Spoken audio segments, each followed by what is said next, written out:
This year is the silver anniversary of the cult hit American Psycho, directed by Mary Harron. Does the dark serial killer picture still hold up beyond the countless internet memes? Well, let's take a stab at it. Christian Bale is of course Patrick Bateman, undoubtedly one of his most famous roles, and rightfully so, doing damn well playing an entitled, successful rich guy during the Wall Street 80s boom, with a load of levels to him. Generally, he's an all-round bastard, who considers himself well-spoken and all-extravagant, wise and educated above the rest, which contrasts with his little side venture, so to speak. He's constantly got the horn, he's extremely conscious about his looks and his health, going overboard to keep himself in shape, to the point of admiring himself in the mirror. He's a pretentious music snob, he's compulsive about his valuables, he's desperate to come off as interesting and not a dull bore. He's a total insecure mess of a man that must be the alpha male. Absolutely no one can be better than him, and anyone he views as a threat to that status, he's sickened by and vows to take down. A big element to the power of this part is that he's expressive as all hell. He nails being fake happy, angry, sick and tired of folk, smug or aroused, peaking when he goes on his rampages like a crazy beast unleashed, but more on that in a bit.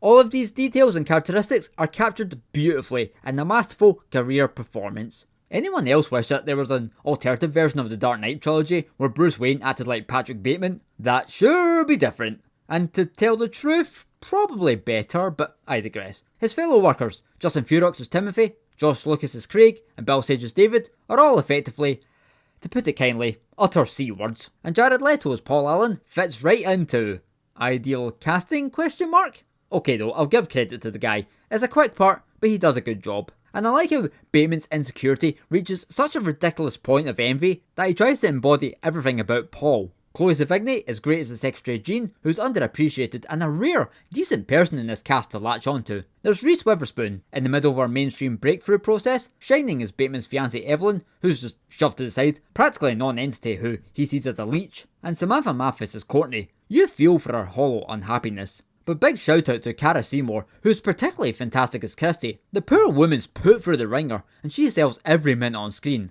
Lastly, my man Willem Dafoe is the PI, Donald Kimball. He carries an interrogative presence who can see right through Bateman's obvious BS, but is just waiting for the right moment and the right amount of truth to slip out. We've got to talk about the kills, which is how Bateman gets his jollies and unleashes his built-up rage and frustration. The first woman is done off-screen, just a little teaser, done cleverly through the dry cleaning scene. Then the homeless man and his poor dog, a little class commentary right there. The iconic, comically destructive slaying of Paul Allen is solidified by Bateman's snappy dialogue. It's probably Bale at his best. I like the unexpected failed attempt on Lewis, that's a funny bit. There's another off-screener with that woman from the club, as shown through the lock of hair, and eventually the head in the fridge. We get another close call with Jean that has you teetering on the edge of your seat with the well-paced build-up before Evelyn's interruption. There's the insane double dose of Elizabeth and Christie featuring the chainsaw. It's totally wacky bananas. They then bait us, thinking he's going to kill that innocent wee kitten, but thankfully he shoots some old woman instead.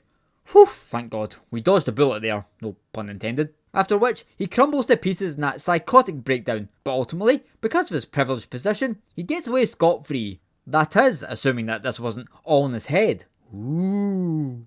I like how New York is represented, split between the heights of the wealthy offices and luxury apartments, and the gritty, smoky underbelly of the streets. Andrew Sakou's cinematography give them both a lot of life. John Cale's music stands out too, where dignified classical pieces clash with the uncertain anxious score during either the slow, intense or the manic, murderous moments. And naturally, a ton of smashing tunes from the decade are featured too, with Huey Lewis infamously getting the biggest spotlight of the bunch. On the whole, American Psycho indeed holds up, and I forgot just how much depth there is to it until doing this review, especially in relation to Patrick Bateman. Christian Bale really is a tour de force here, and he helps make this quite the captivating and memorable picture. I enjoyed this, although I wouldn't say I was a die-hard fan who loves it to death. You know who is though? My friend, the writer of the Average Screen Time blog, Chloe Hendrie. Take it away. So the thing about American Psycho is that it's a film I actually put off watching for a long time. I think it's because I knew roughly what it was about, and I'd heard about some of the things which happened in the book, which I think contributed to me kind of steering clear of it for a while.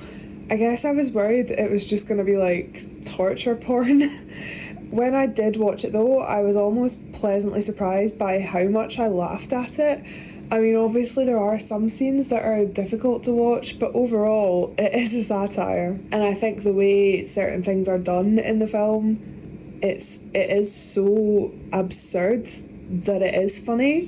Which sort of brings me to my next point, which is I think it's really significant to note the popularity of both this film and the character of Patrick Bateman amongst women.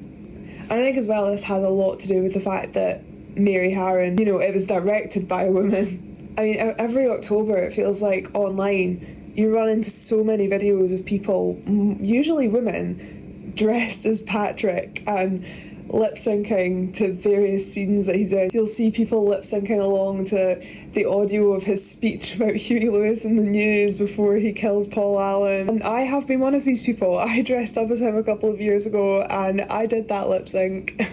I also love the ambiguity of the film. I think people perceive it in a lot of different ways. And I think sort of the number one theory people have about it is that everything that happens within Patrick's head. So let's face it, he's a pretty unreliable narrator. Personally, I disagree with that. But I mean, that's all part of the fun. It would be boring if everyone walked away from the film with the same opinion. I think that some of the things he does are real, but the way it plays out in his head, it plays out in a much more fantastical way, if that makes sense. I do believe he was killing some people, probably, as we see in the film. Do I think it happened the way it was depicted in the film? No. Do I think he really killed one of his colleagues? Absolutely not.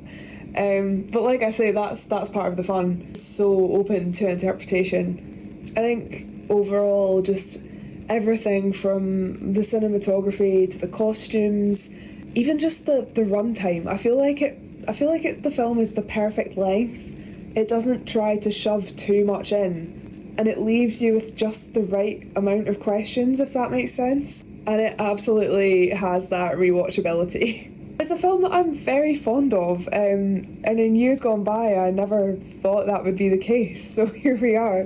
Thank you very much, Chloe. Now, if you all care to join me next time, we'll wrap up this month's wee spooky marathon with a new modern horror classic of notable substance. Until then, I'm Jason, and this is Small Movie World, watching, talking and loving films.